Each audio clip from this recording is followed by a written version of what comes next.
difficile, c'est dur, c'est la parole de Dieu. Nous lisons le prophète de Michée 51. Écoutez ça, frère Branham. Vous avez le prophète.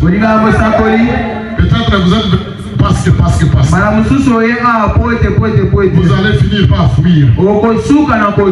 Le message de William Branham n'est pas pour tout le monde. C'est seulement pour les élus. Nous lisons le prophète. Le prophète de Michée. C'est un message prêcheur. Le verset avril 61. Paragraphe 51. Les jets des ballons, s'amuser et tout, c'est très bien. Mais cela n'appartient pas à l'église. Dans un traite de Barcelonais, des prophètes, ils peuvent être peut-être, je ne sais pas moi, les équipes. On t'en fout. Tombez le face contre terre. Si réellement vous croyez le message de Dieu,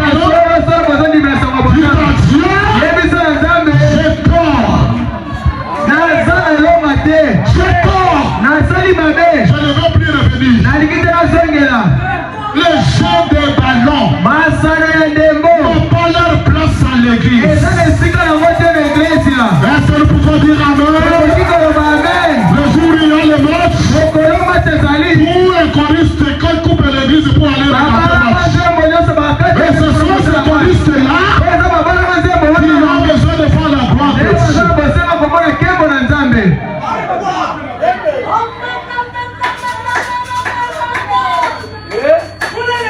J'ai dit ceci, c'est un jugement. Je ne fais pas de blague. Je sais ce que je fais. Je sais ce que Dieu m'a donné. Je ne suis pas monté par hasard. Chacun recevra selon ce qu'il mérite. Pendant que je suis derrière la chaîne, enlevez seulement les nuages. Le soleil béni de la justice est là. Le Seigneur de la justice. Les rayons chauffants du soleil de la justice. Reflète la gloire. Reflète la lumière. Et cela donne la croissance à tous les arbres. Fais attention.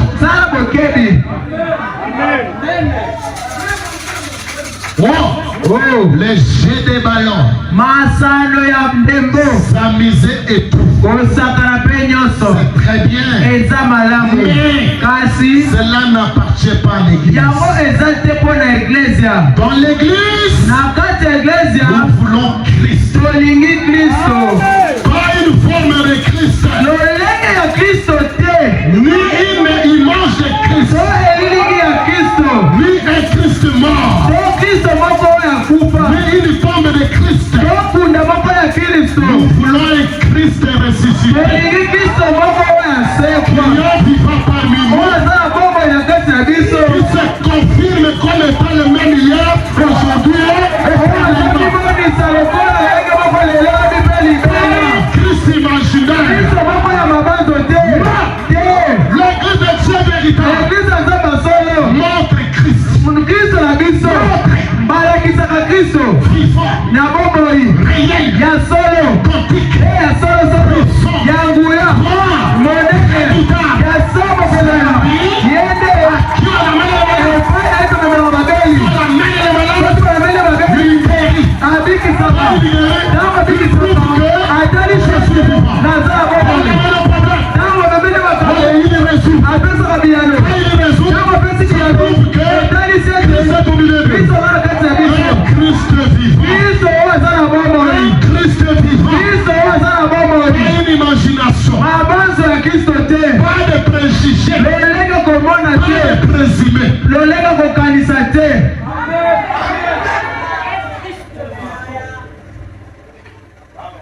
Et aujourd'hui, Christ est entre tes mains. Christ c'est la parole ouest. Le message du temps de là. Il est entre tes mains. Soit tu vas les crucifier comme Pilate. Soit tu vas renoncer à tes habitudes du monde. Nous voulons un Christ ressuscité. Qui est vivant parmi nous. Il se confirme comme étant le même hier, aujourd'hui, éternellement. C'est dont l'Église a besoin. C'est que les gens doivent chercher. C'est l'endépend de leurs appétits. S'ils veulent recevoir cela ou non. Qui veulent un Christ vivant. Qui veulent un Christ vivant. Si vous le voulez, cela dépend de votre appétit. Parce que la profondeur appelle la profondeur. Si vous le voulez, vous mettrez au travail. Pour le voir. Comment vous allez vous mettre au travail? Voilà la chose du monde. Séparez-vous des habitudes du monde. Sanctifiez-vous. Réclamez la gloire du ciel. Il deviendra authentique. Il deviendra réel. Tous les jours vous allez vous mêler dans les choses du monde. Il sera une histoire. Il sera une mythe.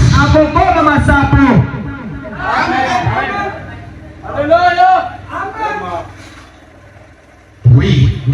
Cela dépend de votre appétit. S'il veut recevoir cela ou non. Cela dépend de votre appétit. Un enfant de Dieu qui mangeait dans une belle table autrefois, lorsqu'il est affamé, il peut manger dans une poubelle. C'est ça que vous êtes. Vous êtes une fille de Dieu. Vous êtes un fils de Dieu. Qui doit expérimenter la gloire de Dieu. Qui doit expérimenter la puissance de Dieu. Les habitudes. L'appétit que vous avez devant le football. L'appétit que vous avez devant les films pornographiques. L'appétit que vous avez devant les choses du monde. Vous éloigne de plus en plus des réalités spirituelles. Alors, tout dépend de votre appétit. Nous lisons la grande lumière brillante. 22 décembre 57. 22 décembre 1957. 22 décembre 57. 22 décembre 1957. La grande lumière brillante. La grande lumière brillante.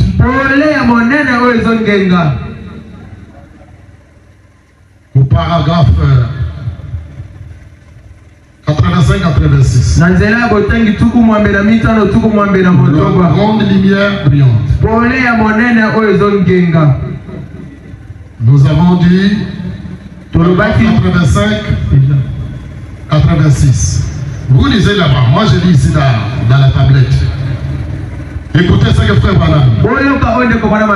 Ça dépend de l'appétit que vous avez. Nous lisons. Wow. Si nous pouvons avoir une bonne odeur, si la sainteté de Dieu pouvait se refléter à nous, au point que nous irons partout faisant du bien comme Jésus de Nazareth, c'est bien que c'est une bonne odeur pour le Seigneur. Il y a beaucoup à parler là-dedans. Partout je vais, c'est pour faire du bien. Si je roule la moto, c'est pour faire du bien dans tous les parcours. Si je vais au marché, ce n'est pas pour escroquer. Ce n'est pas pour faire du mal. Ce n'est pas pour injurier. je vais dans le flat hotel, c'est pour me reposer, non pas pour me suivre. Partout tu vas aller, c'est pour faire guider. On a une bonne odeur. Nous sommes les parfums de Christ. Le parfum de la rose de Saron a été écrasé sur le bas du calvaire. Et cela a été en nous. Ça fait dégager une bonne odeur. Il y a des sœurs qui ne dégagent que la mauvaise odeur. Partout elle va, la médisance, le parlotage. Si elle vient, c'est pour prier les gens. Pour parler au mal de quelqu'un. Il s'agit de quelle odeur vous dégagez. La mauvaise odeur. 86. Mais nous faisons des histoires. Nous discutons. Non, nous sommes dans tous nos états. Nous doutons. C'est la raison pour laquelle cela est devenu une puanteur dans les narines de Dieu. Votre adoration, votre religion donne-t-elle la bonne odeur devant les narines de Dieu? Votre prière qui peut déclencher la voix de Dieu dans ta vie. Est-ce que ça donne une bonne odeur dans ses narines? La prière c'est devenu une puanteur. Si c'est une puanteur, comment pouvez-vous vous attendre à un miracle venant de Dieu? Comment pouvez-vous vous attendre à un prodige venant de Dieu? Si votre prière est un puanteur, comment Dieu peut-il agir?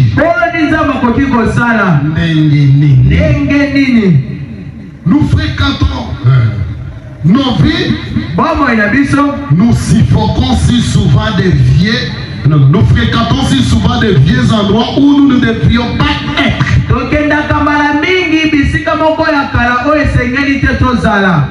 Les mauvais endroits où vous ne pouvez pas. Il y en a trop. Nous parlons de Kimbuta. Nous parlons de pique-nique. Le pique-nique, c'est là où les jeunes hommes et les jeunes femmes se lavent en moitié ni ensemble. Les mauvais endroits sont pleins ici à nous les fréquentons.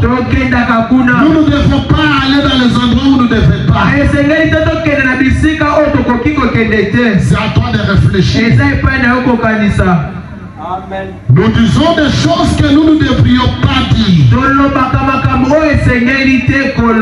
C'est là où il y a des problèmes. Qu'il attende seulement quelque chose. Il ajoute, il retrace, il transmet la médisance même dans les réseaux sociaux.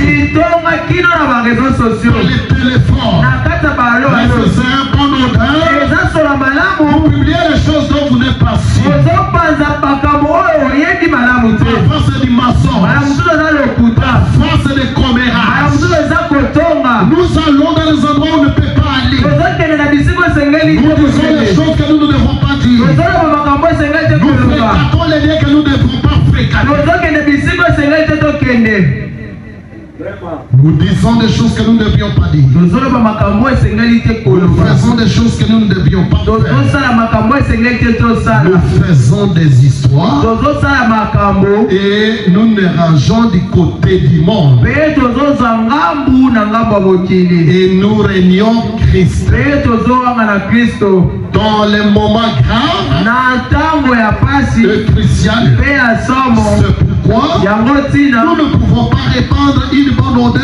yango tokoki te kopanza solo ya kitoko Mais kasi lui ye répandait une bonne odeur. abandaki kopanza solo ya kitoko Ses manges lui ont offert de l'encens. bamaje bapesaki ye malasi. Que Dieu vous bénisse. Nzambe apambola bino. Et réfléchissons à nos voix. Tomanyola na tina banzela na biso. Yahweh N'est-il pas en Sion? aza te na kati ya Sion. Le grand Dieu qui créait les écureuils. Nzambe bamoneno bandekokela Le bisele. grand Dieu qui contourne sa parole pour accomplir ses merveilles. Nzambe bamoneno azobaluka na nsima liloba na ye mpo atakokisa babolamu na ye.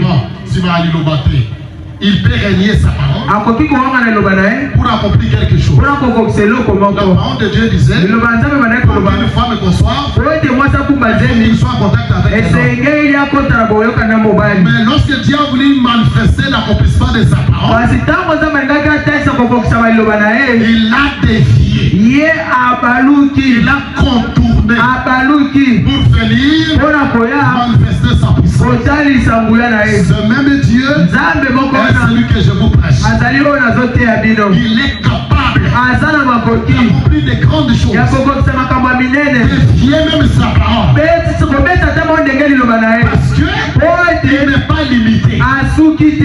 Il est le Dieu azali Nzambe qui a des bontés jusqu'à ce oyo soir. aza na bamolamu kino na poko ya lelo Il peut accomplir dans notre vie. akoki kokokisa ngo na bomoi na biso Pour qu'il agisse, po ete asala cela ne veut pas dire qu'il faut qu'il demande la vie de qui que ce yango soit. elingi koloba te esengeli asenga mokano ya moto songolo. Il a dit dans sa loi, alobi na la mobeko na femme ye doit concevoir lorsqu'il a encore à l'âge de se reproduire. mwasi esengeli akumba ze mitango azana na mibu ya kobota. Quant à ce qui concernait Sarah, kasi na oyo etalelaki il Sara a contourné sa parole Nzambe balukaki liloba na pour ye exprimer sa gloire, mpona komonisa pour nkembo na exprimer ye sa puissance. mpona komonisa nguya na C'est ce ye. même Dieu-là eza Nzambe moko que je wana vous prêche ce nde soir. nazotia bino na poko ya Mais lelo tout derrière, kotuta tembele eloko moko te n'imagine pas quoi que ce soit. komibanza eloko moko te Accroche-toi à la croix. kangama na ekulusu Mais réfléchis s'il te faut. kanisa na banzela na Et ye reviens à lui. mpe zonga epai na ye. Sa Bible dit, bibilia na ye elobi séparez-vous des choses du monde kabwana na makambo ya mokili et je vous accueillerai. mpe na koyamba yo. Je lis cela et je termine. natangi yango mpe na kosilisa Dans le message, na kati ya sango l'aigle qui veut s'accouver. bongo oyo azosinzela likolo ya lizala na ye 5 avril. letiama le 5 avril. Maintenant, non, c'est mai 58. On n'a pas donné la date du mois. sanza mitano 1958 L'aigle qui veut s'accouver. bongo azosinzela likolo ya lizala na Un ye. message de 58. eza sango moko ya 58. Si vous êtes déjà là, soki ozali wana vous pouvez... l'aigle qui veut s'accouver. bongo oyo azosinzela lizala na ye. Nous sommes là. C'est au ozali paragraphe wana eza na nzela botangi 49. nzela botangi tuku minei na libwa 49. tuku minei na libwa. Est-ce que vous êtes là? ozali wana Vous êtes là? ozali wana Nous lisons Frère Branham. totangi leko Branham. Et il est arrivé que la vieille mère survolait mpe ekomaki ete mama mpongo ya kala koko abandaki kopumbwa sur la basse-cour. likolo na Mabele. mabele. Elle reconnut que c'était son petit. ayebaki asosolaki ete ezalaki mwana na ye moke. Elle a crié, agangaki fiston, mwana tu n'es pas un poulet. yo ozangi mapapu te. Tu n'es pas un poulet. oza soso te. Ici, Branham parle de l'histoire de Mère Aigle Branham azolobela lisolo ya mama mpongo qui avait oublié son nez. oyo abosanaki liki na ye. Et quelqu'un est venu mpe moto ayaki à ramasser cette œuf. alokotaki liki Il wana était d'origine l'œuf d'un aigle. oyo eutaki epai ya mpongo. Il est allé amener dans la couvée de la mère poulet. mpe akendaki komema ngo na lizala ya mama soso. Après un moment, nsima mwa ntango la poule a couvert ses œufs soso ye analelaki maki na ye et tous les autres se sont éclos. mpe maki nyonso epasukaki. Et même l'œuf de l'aigle était éclos. ata mpe liki ya mpongo epasukaki. Alors, na bongo pendant qu'elle est poussée, na ntango babandaki kokola les poussés tango bana soso se nourrissaient de la nourriture des poulets. babandaki kolia bile ya basoso. Vous savez, ce sont des graines. Boyebi ete eza bambuma. Ce sont des vers de terre. Eza babichopi. Et ce sont des herbes. Eza bamatiti. Ce sont là les nourritures des poulets. Yango nde bile ya basoso. Le petit aiglot là, kasi eglo ya moke wana cette nourriture bilei wana nyonso était étrange. ezalaki ya sika Il epai na ne ye. se mêlait pas. abandaki kokoka kosangana te. Il ne se mêlait pas pour manger ça. abandaki kokoka kolia yango te. Pourquoi? mpona nini? Il avait la nature azalaki na ezaleli différente. ya bokeseni. Ezaleli te lolenge.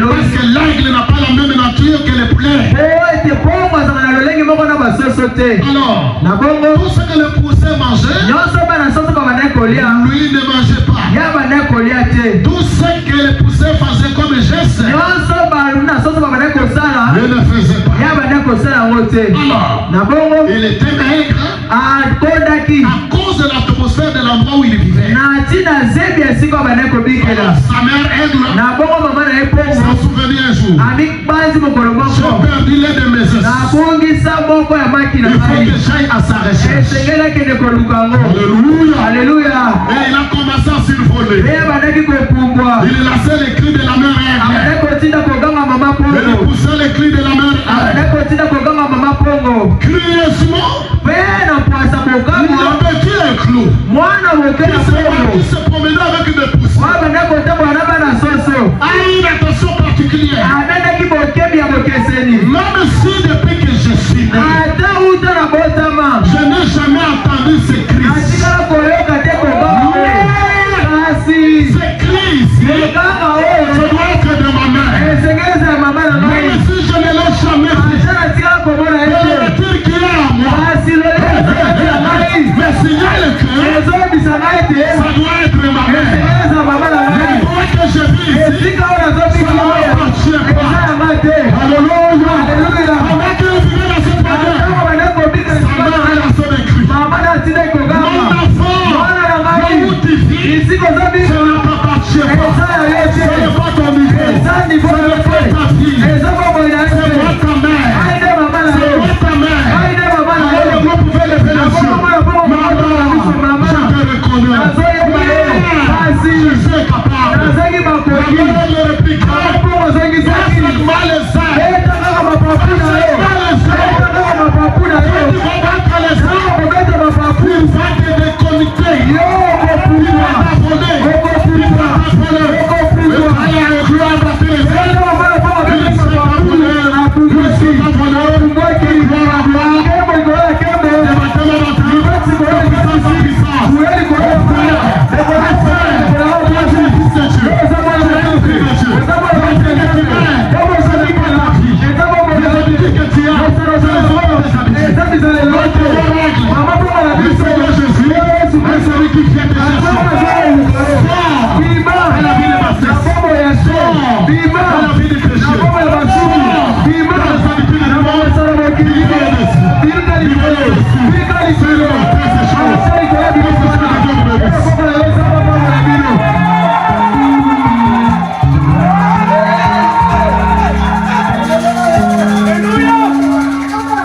Nous allons nous lever, s'il vous plaît. Dokotele